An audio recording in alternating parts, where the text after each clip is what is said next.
আসছে 21 থেকে 25 সেপ্টেম্বর মালয়েশিয়ার কুয়ালালামপুরে অনুষ্ঠেয় আন্তর্জাতিক উদ্ভাবনী প্রতিযোগিতা ওয়ার্ল্ড ইনভেনশন কম্পিটিশন অ্যান্ড এক্সিবিশনে 18টি দলের 70 জনেরও বেশি প্রতিযোগী, মেন্টর ও অভিভাবক প্রতিনিধি অংশগ্রহণ করবে। বুধবার ঢাকা রিপোর্টার্স ইউনিটির শফিকুল কবির মিলনায়তনে আয়োজিত সংবাদ সম্মেলনে এসব কথা বলেন সংগঠনটির সিইও মাহদির ইসলাম।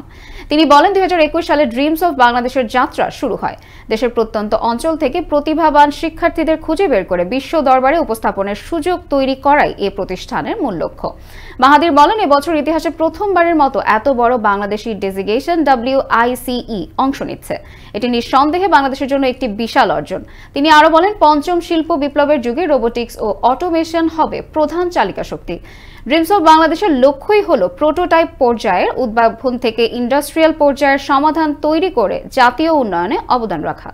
আমরা ড্রিমস অফ বাংলাদেশ সবসময় ট্রাই করছি যে কিভাবে আসলে আমাদের এই তরুণ উদ্ভাবকদের বিশ্বের মানচিত্রে তোলা যায়। তো বলা যায় যে আমাদের সোশ্যাল লাইফের যে প্রবলেমগুলো আছে ওই প্রবলেমগুলো কিন্তু রিয়েল লাইফে কিভাবে সলিউশন করা যায় ওইগুলো নিয়ে আমাদের তরুণ উদ্ভাবকরা কাজ করছে।